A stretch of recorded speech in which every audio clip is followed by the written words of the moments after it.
Good afternoon, ladies and gentlemen. Rupert Van der Merwe from Probiotics, trading as ProBio in South Africa, a licensee of SCD. I'm just going to tell you a little bit about our company. We were founded in 2009. We were based just outside Cape Town in a small university town called Stellenbosch. We have a production facility that's on a small farm, so we have a great opportunity to test some of our technology on the farm. Just show you, this is our production facility.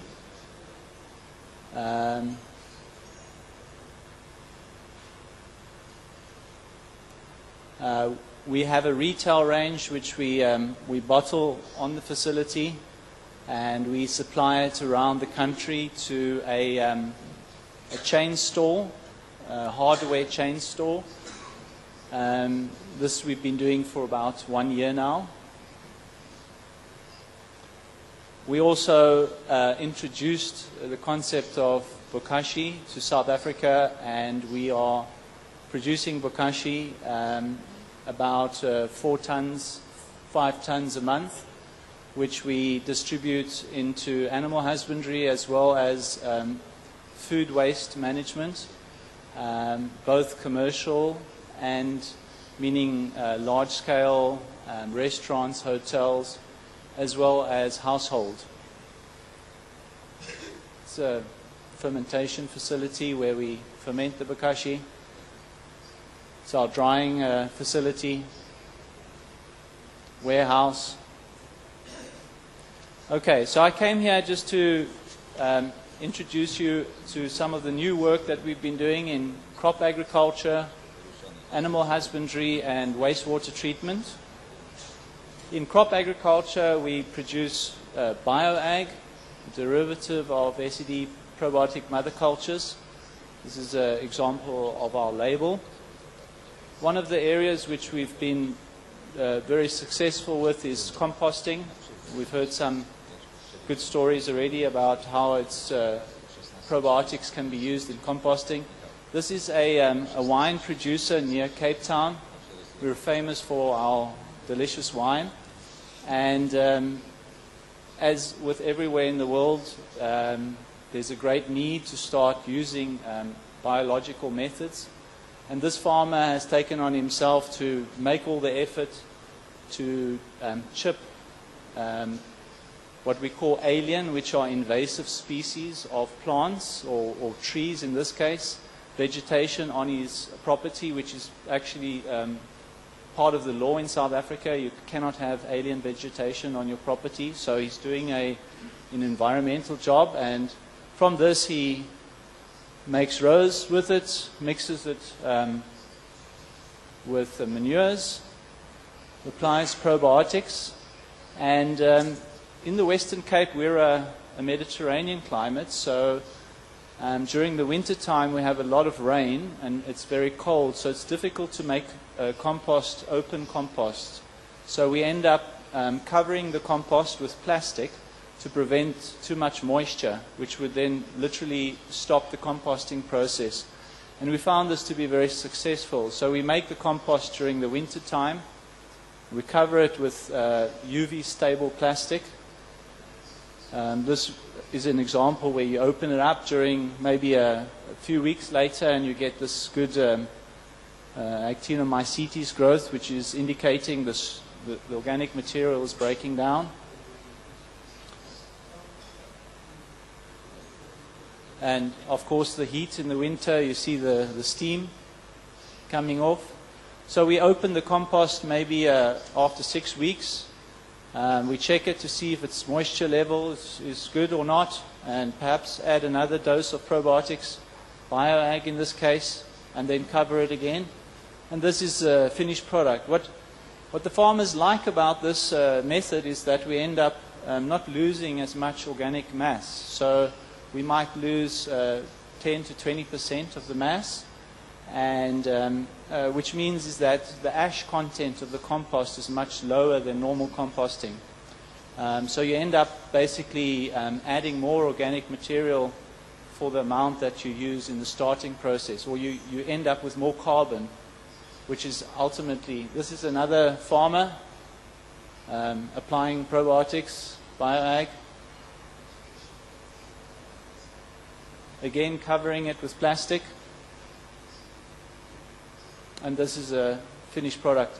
Now, what's interesting, the finished product is not completely broken down, but it has a good smell, and it's very stable, and it's good to apply directly to the ground. Okay, so I'm going to move on to another example. In crop agriculture, we work with the biggest tomato producer in the southern hemisphere. They farm 2,000 hectares of tomatoes, and about, it's almost 15 years ago now, I helped them to develop basically their composting and biological program, and they use probiotics as a soil treatment. And one of the important things with the tomatoes, they started to have a lot of nematode problems, because that's all they do. They only grow tomatoes, so they don't have rotations.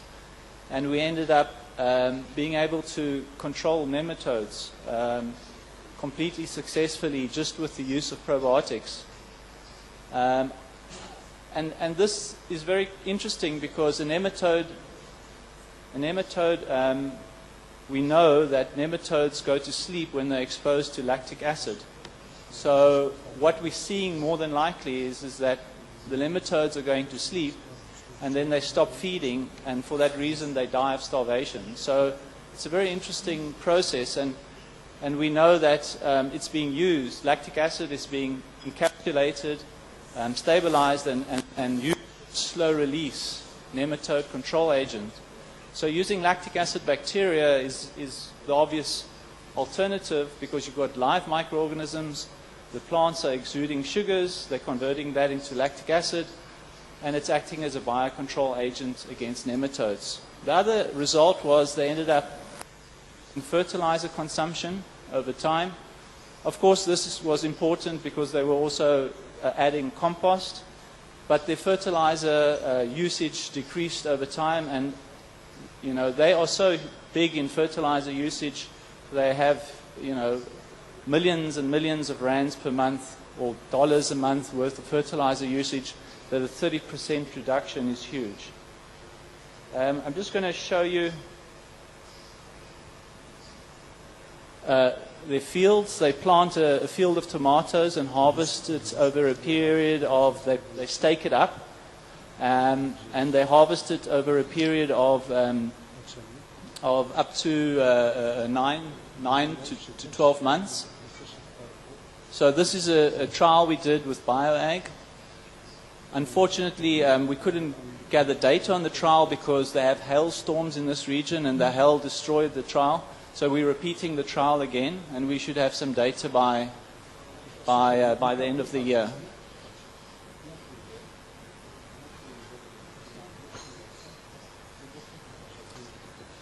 Okay, so this is another example. We have an area close to Cape Town, about 2 to 3 hours by motor vehicle, where they grow potatoes on center pivots, which are big irrigated pivots. The soil is extremely poor. We're talking literally beach sand. It's got a cation exchange of 2-3. So it's very important to try and assist these farmers to reduce fertilizer usage. We've done a trial this last season. This farmer put down BioAg through the irrigation system in conjunction with some humic acids, just to try and add some organic material. It was a 40 hectare pivot, which is a very big area of production for potato. And he ended up not able to actually harvest all his potatoes on the pivot. It took so long. It was almost 1.5 times longer for him to harvest, that he ended up having nematode problems because it took too long to harvest. But despite this, his yield was up by 30% of what he could harvest. So, whoops. I just want to show you just to give you an idea of the amount of potatoes he was taking out. So he was taking out 85 tons per hectare of potatoes, where the average for him is 65 tons. And he was throwing away 9 tons. So in fact, he would have been taking out close to 95 tons of potato a hectare.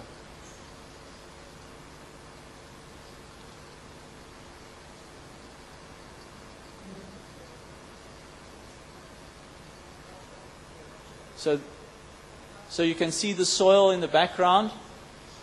It's pure sand. So normally this harvester would make almost 2 passes and then it would go to the store. It was making a 3/4 pass and then it would have to go back to the store and deliver the potatoes and come back again.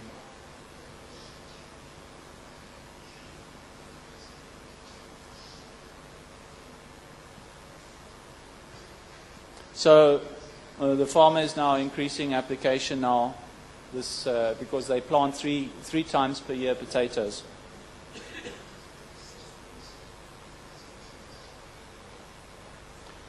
Okay, a little bit about our adventures in animal husbandry. We have very strong legislation in South Africa, and we have quite poor service delivery from our government in terms of helping and processing registration. So we've been busy almost 12 months with registration, and we still wait. So in the meantime, we sell only one product in animal husbandry. It's for making silage. It's not really regarded as animal husbandry, it's regarded as crop husbandry, and silage doesn't have a registration. So we use silage. This is silage inoculum. We apply about 150 milliliters per ton of silage, which is a very low application, but we get very good results. That's on grasses. On maize and sorghum, we apply 75 milliliters per ton. We have a lot of contract silage producers in South Africa. These are people that drive from one farm to another with big machinery and make silage. They like this product because the powdered monoculture single strains tend to block the nozzles, etc., and they end up with a lot of downtime. Whereas the liquid product, they find it's easy to mix. They just literally throw it in the tank, and they can keep on harvesting and making silage. This is sort of extent of the silage. That doesn't give you such a good idea, but here you go. So this farmer had just finished harvesting and compacting his silage. They make holes in the ground, and he's busy covering it with plastic. And that's sort of the example of a finished silage pit. We do market directly our bio-livestock product, which is at this stage not registered, but we don't advertise and we don't sell it on the open market, or we do also a livestock bokashi, which is basically animal feed, dried feed that's been inoculated with probiotics and fermented and dried. We exported some product to Turkey through SCD Probiotics last year. So this is the label. And then, of course, we use odor away. And I'm just going to give you one case study of odor away in horse farming. One of the problems with horse owners is flies, and they tend to really struggle with flies, and especially in South Africa. And we've had great success with controlling flies using odor away. So I'll just first play the video, and I'll talk a little bit about how we believe the flies are being controlled by odor away.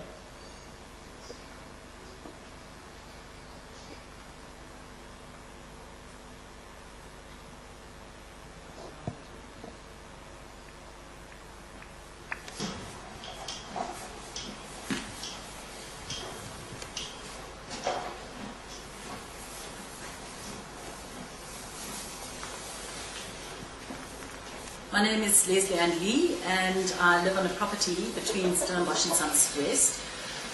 It's called Vine Hill. It's a small holding. I have 3 horses. I've been using this product for many years now, and slowly but surely over the years, the flies have got less and less and less. But strangely enough, what I also found amazing about it is that it affects, I've got lots of roses, many roses, thousands of roses. And so the manure then instead of bagging it, I now put it into manure heaps, and so it's open. And any creatures that like the CMR beetle and the fruit beetles and things like that, they would go and lay eggs into the manure, and then they would go and feed on the roses, and so I'd have to spray it twice a month. For the last few years, I haven't sprayed at all. I haven't sprayed the roses. And obviously these beetles are just being consumed by the bacteria, but they're eaten, the larvae is eaten. Well, so that's helped me there.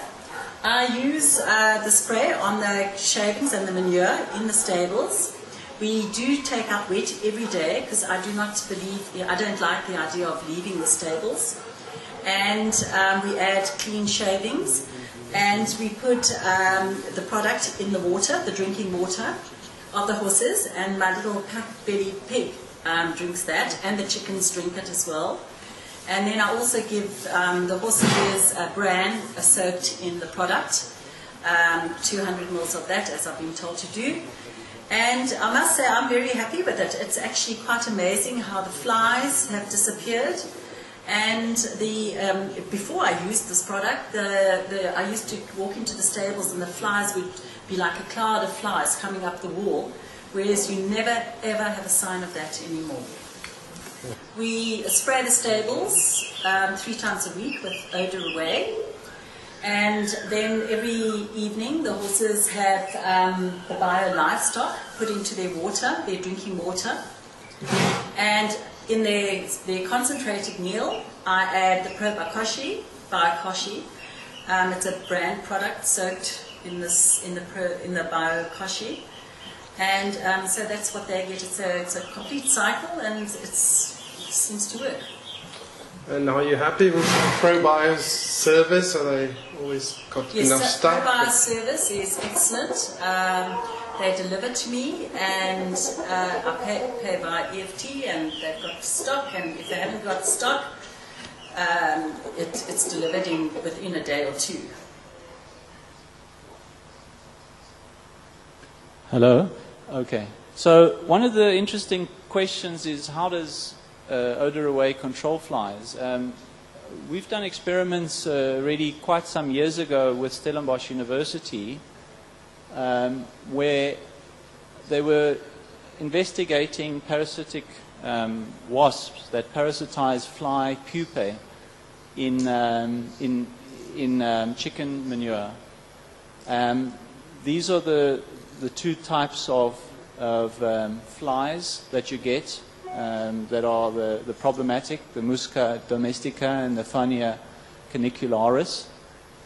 And what's interesting, if you look at just the normal standard amount of fly pupa that get parasitized, if you just spray water, 6 to 10% of all the pupa that you find naturally in the manure, and this is the pupa in the life cycle of the fly. The fly lays its eggs, the eggs hatch into larvae, the larvae turn into pupae, and then the pupae turn into flies. So the parasite, the little parasitic wasps, lays its eggs inside the pupae, and of course their larvae hatch and they kill the flies. So in nature, 6 to 10%, depending on which species, are being parasitized. Interestingly, if you spray molasses, it increases. But if you apply probiotics alone, you can see in the one fly it's 85, consortia probiotics, 85%, or in other species, 55% are being parasitized. If you add molasses, it doesn't seem to be making too much difference. So what you see is a huge increase in parasitism. So it seems that the probiotics are somehow attracting the parasites to the area where you spray them. Something that we haven't researched thoroughly, but what we are finding, there's another fly called a black soldier fly. It's actually not a fly like we all know that's irritating. It doesn't have mouth parts. So its life cycle is basically to breed and then lay eggs in manure or in food waste or etc. And what it does is that its larvae secrete enzymes in the manure or in the food waste or whatever the organic material, and those enzymes kill every other fly larvae. So what we've noticed is that where we've treated food waste, for instance, or where we've applied odor away to animal manure, these black soldier flies are dominant. In other words, they come to the manure or they come to the food waste before the flies, which are the pests. And of course, they dominate their larvae, and they take over the manure or they take over the food waste, and the normal flies, actually the pest flies, cannot breed. So you end up with a double-edged sword here, where you have little parasitic wasps that are reducing the flies. You end up with a type of fly that's not a pest, which is also reducing the flies. And of course, as we all know, the odors are reduced, which are not attracting the flies. So between the three combination, it's a very effective fly control. I'm going to talk a little bit about the work we've done in the last 6 months in wastewater treatment. We've teamed up with an expert in wastewater treatment using wetlands and ponding systems. He builds many wastewater treatment plants for abattoirs, as well as fruit and vegetable processing factories. 2 different problems in each of them. The abattoir wastewater tends to accumulate fats in the anaerobic ponds, and the fruit and juice factories tend to have very low pHs in the anaerobic ponds, which then need to be normally limed before they go into the aerobic phase, and it causes a lot of odor problems. So together we've worked for the last 9 months now, and we've developed a product called DT400 based on SCD technology. And this product we apply at very low rates compared to what we used to with probiotics to wastewater. So if you take wineries, fruit juice factories, fruit processing factories, we apply in the region of 10 to 40 ppm daily to the wastewater. We also apply to abattoirs much lower concentrations, 8 to 15 parts per million to the wastewater. And then we add a product called DT50, which is basically just a biodegradable chemical which assists the microbes by chemically breaking up the fats in the abattoir wastewater so that the microbes can work easier. And between them, in the abattoirs, we managed to reduce and increase fat digestion in the anaerobic ponds by 90%, meaning that if it would take a year to accumulate fats on the pond that they would need to then skim or float off and then take that to landfill, it's going to take them 10 years to accumulate that amount of fat now. So it's a huge cost saving. And we're working with some of the biggest chicken abattoirs in South Africa. In wineries, we've had very good success this last season. We just came out of our summer season now, so they were making wine, harvesting grapes and making wine, and we're going into winter now. And odor is a very big problem now, because traditionally people wouldn't travel to the wine farms to taste the wine. They would buy it in the shops. And more they're coming to the wine, to the cellars. And of course, the cellars have wastewater treatment plants very close to where the wine tasting is, and the smells were becoming a problem. So we managed to reduce odors within a month, in many cases, within 2 or 3 weeks, to 90%. And what's very interesting, we've managed to replace lime applications, meaning that when the anaerobic water is going into the aeration phase, they haven't needed to lime to increase the pH. As soon as they start the aeration process, the pH raises within 24 to 48 hours. which is a very, very interesting result.